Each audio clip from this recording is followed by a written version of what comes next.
The post definitely is a 30-year-old man playing basketball with children. But I have been seeing Unicorns of Love, at least in their previous match, really go beat for beat with RNG. They've been, I think, getting a lot better at it. I know in the previous days, they've been not picking Rumble, picking against Rumble, and on red side, letting the enemy team pick Rumble. And I was about to come into this saying that, hey, they've been having higher Rumble priority themselves, picking it, but now we're in another game where they just let Wei get the pick for free and not even get the Morgana trade. Yeah, let's go ahead and take stock of everything that's happened so far because the bans rolled out fast, my friends. We've got Renekton, Nocturne, Morgana, Kaisa, Tristana, and Udyr all banned away. First pick Rumble there on the blue side. This champion is a terror right now. Multiple flex pick possibilities, super powerful in the jungle, just scary, scary stuff. Over on the side of the Unicorns, they'll first pick the Varus and grab Nidalee right next to it. So all of this has gone exactly how it's gone in the past, where, so you know what, you should be a little bit worried if you're a Unicorns of Love side, because the Nidalee is the standard pick for a AHaHaCiK going into the Rumble, and RNG always tries to pair it up with the Nautilus. Nautilus and the Kaisa, or at least the Kalista that is, alongside with the Rumble. So there is no more concerns with Rumble having proper setup. That's all the concerns I've come into this tournament is if you have Rumble with zero setup, it's going to be very difficult to have like a proper team fight engage. There is none of that this time around. I think the only expectation that I'm going to have with Unicorns of Love in changing the draft in the last time they faced them is no Kassadin. We don't want to see that from the side of Nomanz, because RNG slammed the pick. We're constantly diving the bot side of the map, so I think that's going to be the play that they make. Yeah, having Nautilus on the same team with Rumble, Nautilus just point and click, press R, and then as soon as that tidal wave hits him and throws him up into the air, or depth charge or whatever that stupid thing is called, Rumble just drops the equalizer on their heads, and it's all said and done. Second part of the ban's rolling in now. Lucian and Silas, both taken off the table. We know that these champions have some powerful flex possibility of their own. Lucian in particular surging back into the meta here in this current tournament as a solo laner for the first time in years and years and years, as now Jace and Wukong are banned out by RNG. Now we'll get to see the last couple of picks for either side. We still need solo laners, my friends. Let's see what they're going to go for. I'm looking. I know the Nocturne was banned. Gnar is still up, so we might see that pick pop up. But that would go straight into what Xiaohu's really comfortable with. He's gone Lucian into Gnar before. He can go. He's done Jace all tournament long. So I know this is taking a long time for him to go towards the pick. This is a risk that Unicorns of Love understand completely. And I want to see what Xiaohu has as a response. Okay, Xiaohu, what's it going to be? The Gnar is locked. Give me the guns. Will we get to see the Lucian? Will we get to see that double-barrel death sentence coming out here? Gala having to just taking the time. There it is, baby. The Lucian's locked in, and we're expecting Xiaohu to be piloting that one in the Gnar in top lane. All right, at least Unicorns of Love have the setup to kill him. Last time it was a Trundle trying to keep pace. That doesn't happen. You don't bring a stick to a gunfight. Definitely do not. You come in it with a hammer and you're going to get shot. So in this case, it's still going to be very tough for Boss. He's going to be in a matchup that last time around, Xiaohu is actually playing incredibly well in. And also setting up dives. This is something that a lot of the time people don't talk a lot about, was that RNG, instantly, if they have stacking waves, Wei recognizes it, he's there for it, and also the same with Ming. So expect those three-man dives, not super early on from the perspective of Ming being up there, but as the game goes on, I think Unicorns of Love have to be alert. Man, there is some scary split push threat on the side of RNG, man. Between having that Lucian in the top lane, they've got a Ryze in mid. We already know the skill of these players is more than enough to get it done as well. Woof. Yes, and I look towards the Unicorns of Love side, and they got some beef. They got a little chunk there from the Alistar and Gnar perspective. So if team fights start rolling, Orianna has great champions in which you can place the ball all on. And also, you know, the last game in which we saw RNG go up against Unicorns of Love today, I thought Santas played really well. Santas is, Alistar that I saw him on today, coming in with, versus the Pentanet game, where he had a great flank on towards the Ahri. These type of things where if you can be creative in team fight situations, that will get you a leg up on RNG. So let me go ahead and set the table going into this game. Do it. For those of y'all who do not know, RNG is going through. They're 6-0 with 2 games left to play. As QuickShot would say, full sent it through. Yeah, we're fully sending them all the way to the next group stage. They don't have nothing to worry about. It does not matter for them. However, for their opponents, for Pentanet, for Unicorns of Love, there's 2 teams in one spot, Raz. And so for these 2, if you can manage to take a game off of RNG somewhere, some way, somehow, that could mean a lot if otherwise they end up having a draw in their head-to-head. And this isn't the same RNG as we saw in the first few days that were just, trying to get the game so they can go on towards the Rumble stage. I feel a little cheated by Ming. Ming's interview yesterday say, no matter what, if we're going through tomorrow, we'll play normally. These have been some insanely... this is not normal. This ain't normal. They're very scrappy games from RNG. So if you can get a game off of them playing as best as you possibly can, play on your best day and be on your best behavior. Maybe we just misinterpreted what Ming meant, Mr. Raz. Maybe what he was saying is, no matter what happens, we're going to play these games like it's a normal with friends. Nice. And just have a happy, fun type of time here in League of Legends. You can see the Unicorns of Love invading at level 1, not going for a late invade, not trying to delay anything. They are very much saying, hey, we're going to go in there and see what happens. Unfortunately, nothing really happens. Yeah, and so you have to be concerned about if you're trying to split the map. If you're going red to red as a Nidalee versus a Rumble, Rumble's just going to full clear his top side, get level 3, and then he's going to meet you at your red, and you're going to have to deal with that. So that's not going to happen. They just went in there, placed a few wards. Thankfully, RNG did the same. Wei was able to place a ward on towards the enemy red as well. So they both teams have a good amount of information that'll catch each other at the same time. Everything looking pretty standard here across both sides in terms of keystones, in terms of summoner spells and whatnot. You can see the standard 4 teleports in the game too for both sides. They're in the solo lanes. Nothing else really seems out of place too much here. You see Xiaohu starting off with the Cull on the Lucian, ready to just farm it up and get ready to go to town. Try to walk up to your wave. It's not happening. Yeah, it's not happening. One step towards me, man.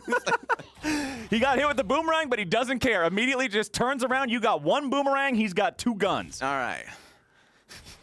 Maybe needs a second boomerang for Is that how the Gnar versus Lucian matchup ends up getting equalized? We get the second boomerang later on? Well, we're already getting some action down here in the 2v2. Ming trying to get aggro nice and early. You were applauding Santas's Alistar play when we saw it earlier today, so we'll see if he can turn that on as the game moves forward here. Back in the mid lane, Cryin on the rise. Man, you gotta be able to respect this one. If he can scale up on this pick, get that power farming in there, we know what these high-level Ryzes can do if they're just left to free farm to their heart's content, and it is scary stuff. Nomanz already down to 150 HP. Man, he is just hard winning this lane. So, that's a big concern for me. And on top of that, like you said, it's been a great bread and butter towards RNG. When it was Xiaohu on the Ryze pick, he's been stellar on it. When it's Cryin on the pick, either way, I think they play side lanes really well. Whoa, he's already going for the plays. He flashes in. Nomanz not flashing out, so it's actually summoner spell advantage now for Nomanz, and Cryin is almost completely out of mana. That's a little wild right there. You were doing so well up until the point now where you definitely get jumped on. They're just playing normally, Raz. Remember, this is just normal gameplay. You're right. Right? Yeah, this is just normal gameplay. Okay. Top side, we can see AHaHaCiK up here clearing out the Krugs. We have junglers on opposite ends of the map doing very similar clears. Let's see if this gank turns into a whole lot. Remember, Nomanz still has the flash. Dredgeline connects. Oh, Nomanz the flash away, keeps himself alive. All right. So, of course, had to burn his flash himself, but AHaHaCiK is looking for a top lane gank. Xiaohu just dashes right through it, man. Not a worry in the world. And AHaHaCiK sticking around a little bit longer. Seeing if just maybe he can get a second spear out there, try to play again, but it will not happen. Yes. Instead, he'll go for top side crab, Wei will go for bottom side crab, and we're just continuing to split the map between the junglers here. So this is the big concern that I had here for RNG with this specific comp. We're getting a little bit of a push here. He needs to get this pushed in, doesn't have any mana, and this should be a freeze here for the Orianna. So it's a pretty bad situation for Cryin, but I think he's going to get bailed out later on. Just have Ming come over later and just help him push the wave. And he's just going to TP anyways, so... Yeah. This shouldn't be that bad of a situation, but it is what it is. So, RNG has a Lucian top and a Kalista bot. I've seen compositions like these before where one of these guys are going to have to be sad because the jungler's playing away from you. In this case, you have a Lucian top with a jungler that was playing towards bot side, but he was able to get his wave in, so he's still happy. The wave's coming in, so he's playing this one safe, and Wei's able to be here at the right time when the wave is stacking right back into his favor. So Wei, I think they are playing this as well as they possibly could with how much of a tightrope comp this is. Well, Cryan's pretty far forward. AHaHaCiK coming out of the brushes here, misses the spear. Cryin just throws him in the Rune Prison and walks away. I hate phase rush. Probably wouldn't have worked anyways, but like a lot of the times you put him in the prison and just speed off like Usain Bolt. So thankfully that's getting nerfed later on, but not in the tournament. You will still see this be just the pick for both mid laners in most games. Well, now we got Wei invading here. AHaHaCiK clearing out his own chicken camp, but now the flash over the wall, man. His first blood for RNG. That was beautiful. He just drilled him to death. It looked like, oh man, AHaHaCiK's thinking, all right, we cleared out the chicken camp. You can't steal anything. He's not there for the chickens, man. He's there for the mid laner, and they got him. It's insane. This reminds me of old school RNG with Karsa in the jungle looking for mid lane dives really early on in the game, just how creative they could get against the teams. Like small advantages. Remember, they blew his Orianna flash really early on. Even if he got a heads up on that, he's still dying. So, all right, this game's already going off in RNG's favor. Okay, RNG with that 1,500 gold lead. You can see the EXP, top 3 on the charts, all wearing RNG colors. And here's your replay. Flash over the wall. Rune Prison gets it done. Damage from the Flame Spitter with the overheat is just all too much, man. Yeah, they just were not. Oh my God. Oh, 50 HP left on Boss as he flashes away from the culling to barely live. This game is ridiculous already, and it reminds me of day one RNG versus Unicorns of Love. But the fun thing just about the... I can't even talk about the replay. We don't have time to be breaking that down, Raz. We got a play coming out in the top side as Xiaohu flashes out trying to survive, sidestepping away from the spear, but it doesn't matter. AHaHaCiK answers, and we got ourselves a 1-to-1 game. Got the punishment finally. Don't let that man get away with everything. Unicorns of Love, they recognize RNG's own dragon. All right, full send it top lane. Let's go. Got the kill on the Lucian, so good job being able to answer there with the TP that Gnar had. Well, that is a very early first Drake for the side of RNG, though. Getting that one taken care of and put under their belt before the 7-minute mark means if they can keep up this sort of aggro, keep up this bottom side control, could be an early soul for them.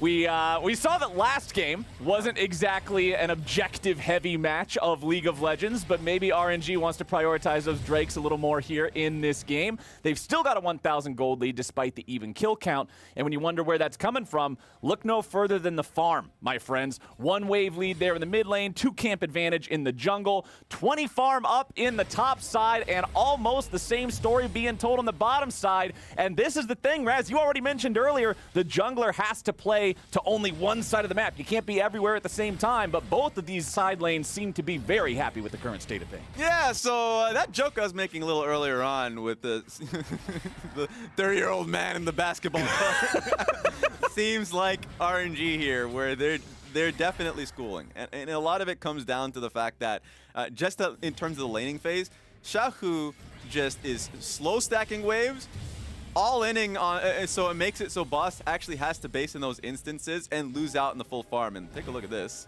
Okay. They know that their opponents are somewhere in their jungle. Cryin's going to be found first, but Wei is right there, ready to go. Here's the equalizer. Hit him with the flux over the wall. And Cryin just picks up a little bit more damage, and these guys are doing some awesome stuff in the enemy jungle. Now they'll just rotate up into the top side. They're going after Boss now, too. Cryin gets the Rune Prison. There's the culling. There's the Flame Spitter, and there's kill number 3 for RNG. And he's losing waves on top of that.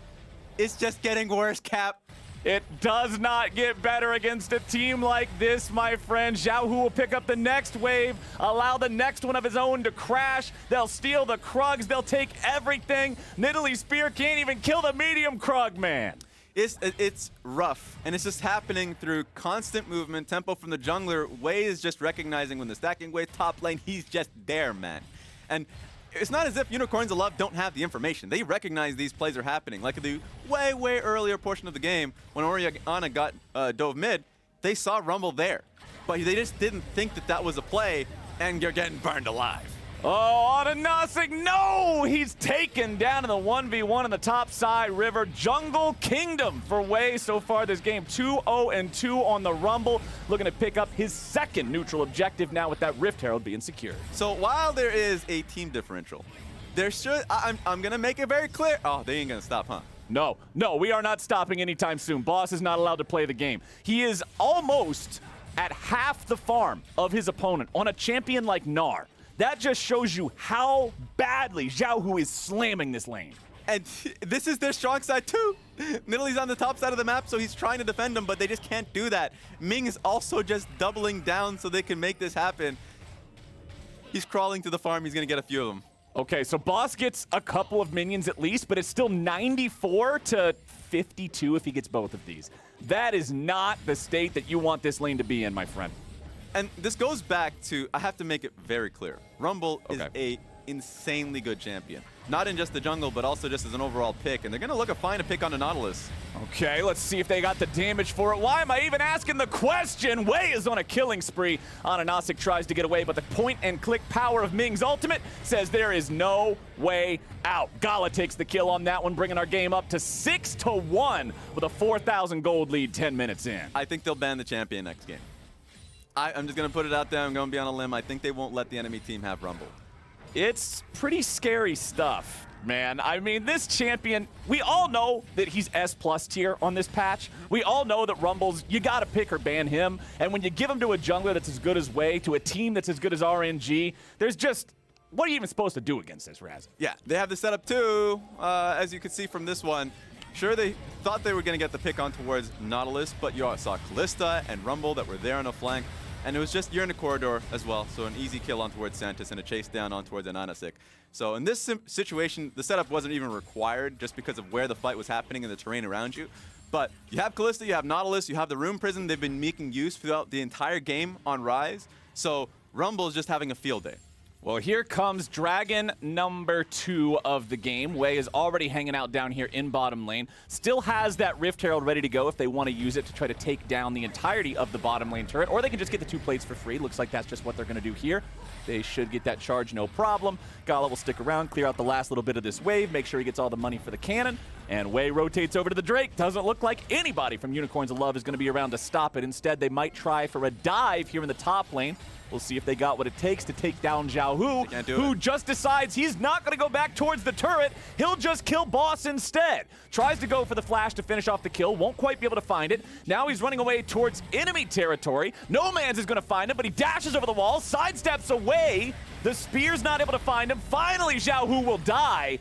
Unicorns of Love find their second kill of the game, but the money ends up on Alistar. All right, they're making it hard, but they finally get the kill. Sent 4 members for the full chase on towards Lucian, and at least it's a battle.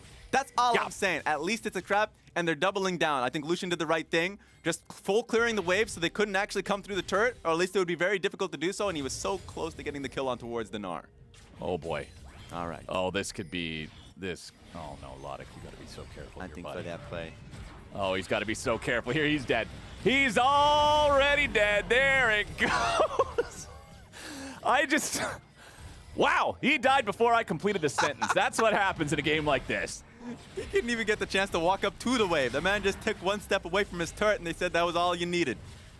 And I mean, you can't just afford to sit back and not farm anything in a game like this that you're already this far behind, right? Like, he knows that he has to keep trying to build his economy somehow. Yes. But when your opponents are already aware of where you're going to be and what you're going to do when the equalizer's coming down here in the mid lane, and now they're chasing for the dive again.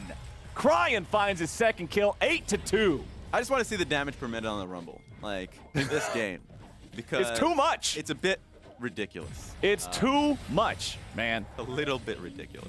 Okay, well now we got the turret plating finally about to fall here in about 30 seconds. Bottom lane tier 1 turret has been destroyed. Top lane tier 1 turret still holding on with only a single plate for the side of Unicorns of Love. All right. On the side of RNG, we've got most of the top lane turret down at least, so Unicorns of Love have been able to take a little bit of money back by destroying some of those plates, but mid is looking plenty healthy right now. Yeah, and I'm just going to direct you towards the items to say that mythic items just completed on the RNG side. Gale Force has been completed for some time. The Night Harvester was just picked up by Wei, and he's 10 stacks, by the way, on his Dark Seal. He can just straight up upgrade that towards Magi's with the state of the game. And at this point, there's no reason not to. Exactly. And so, like, mythics are just completed across the board, save for support, naturally.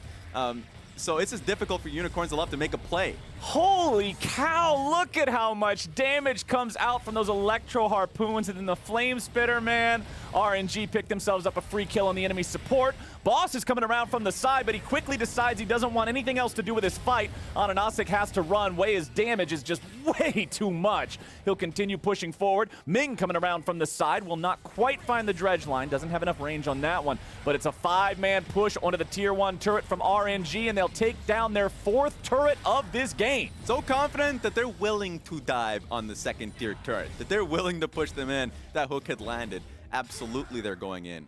So now if you're Unicorns of Love, and you're this far out in the game, just draw your line of scrimmage. What defensive wards do you need? And do you think you can fight for? Because you're certainly not going to be fighting for 3rd Dragon. And with Mountain, you do have to fight for Mountain solo, or at least find something of equal value. And there's nothing on the map that's of equal value. You're certainly not going to win in split push. So, like, your win conditions down the drain, but you need to find picks. So I'm looking at the Varus ultimate, perhaps at Gnar ulti if they can find somebody.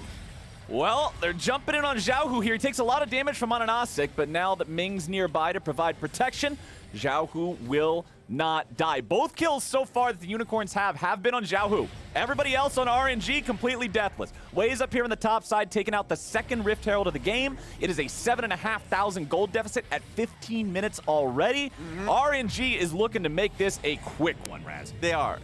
I loved what Ming did there, man. Where usually, if your team is on the objective on Rift Herald, you're going to be there at least furthering vision or just being there as an insurance policy. Ming says, actually, just going to deny the play from the enemy team, so AHaHaCiK is not even going to get a return for that. So they're just trying to block him, put out the Matumbo finger wag there, and then continue on with their own play. Now they have Rift Herald, and they can set up another play, maybe mid lane, because they already have all tier 1 turrets down. Well, here we go. Shockwave not properly timed, and that means the follow-up is so free. They practically got paid to do it. RNG just keep the chase alive. Wei continues looking for Santis here, fires off the Electro Harpoons, and dominating with a 6-0-5 scoreline. 100% kill participation for the jungler. Holy cow. I'm feeling that from here. And it hurts. And so that's going to be a free tier 2 turret, and the vision's going to go deeper into your jungle. And Unicorns of Love, they need to find that Hail Mary. Dragon's going to be picked up. This is the 3rd dragon they said they were never going to fight for to begin with. But they got to find something. They're a little bit desperate. You're right about the mistimed ultimate. It was a good idea, just mistimed. Nope. Oh, you hate to see it. And then as soon as he lands, the equalizer, the Nautilus, the Lucian. Poor Santis. Normally you look at an Alistar and ulti and you say, yeah, he'll be okay. Nah. No, not in a game like this. AHaHaCiK now has to immediately retreat yet again. As soon as RNG shows up in his jungle, it's not his jungle anymore. Cryin's going to maybe get collapsed on here. Damage dealt in the last team fight of the entirety of Unicorns of Love. One player did any damage, and it was Nomanz hitting 171. Just because the collapse was that quick. There was no chance for them to try to respond. The Unicorns have pretty much no way back into this game now. It's a 9,000 gold lead. It's 18 minutes into the game, and it's another kill for Wei. They just don't happen without his approval. Here in mid lane, Lodik manages to get himself out, but Ming is going deep. Will they finally remove Wei's 100% kill participation? The Zonias might buy enough time. The stopwatch, excuse me. Yes, there it is. Gala takes down Lodik. AHaHaCiK trying to run away underneath the turret. It's a double kill back over to Gala. They've got the 2nd Rift Herald. They've got the minion wave. Are we going to see a free 20-minute Nexus? Are we going to get ourselves a dancing Rift Herald? Inhibitor number 1 is down. And RNG have 5 men in the enemy base. Unicorns of Love still in a 3v5 here for the next 10 seconds. First Nexus turret already gone. Shelly will fall over. No Dancing Herald. But man, RNG are just slaughtering them. This is ridiculous. Before the turrets were even down in the enemy base, they were already in that diving. Oh, straight up home invasion. And Unicorns of Love can't do much about this. They need to find at least one Hail Mary fight. It's not happening, man. It is not happening. Xiaohu sticking around, trying to take down that 2nd inhib. Rampage for Cryin. Ming stays alive. Boss drops next. Gala's on a rampage. Where's everybody at? Nice shockwave time in that time around, but it will not matter. It is too little, it is too late. It is a triple kill for Gala, and RNG with an absolute stomp of the Unicorns of Love. They will take down this Nexus before 20 minutes even arrives. A statement. Wow. Full stop. RNG just decimated Unicorns of Love. Well, this just goes to show what RNG can do when they decide that they do want to go all the way in on the game. When they don't just want to goof around and have a happy game, they can run the entire game from start to finish. The difference between those 2 points being 19.5 minutes. This reminds me of, remind myself to Invictus Gaming on their Worlds run, where they just ran strong lanes, just full stop. Top lane for the Shy, bot lane for JackaleLove, across the board, recognized they had the better laners, and so they just decided, we're just gonna win through lane. Win lane, win game, and Wei recognized that lanes were tight and just focused in on AHaHaCiK on that Rumble Nidalee matchup. So very difficult for him to play the game. This is a hard one to take. Go back, recognize that you have a game to still play for Unicorns of Love. Yes. Try and take anything out of this. That's the most important part. If nothing else, just try to wash this game out of your mind and remember that the game that matters the most, which is Unicorns of Love versus Pentanet, is still yet to be played. Unicorns of Love are currently up in that head-to-head 2-1. So if they beat Pentanet again, they're through.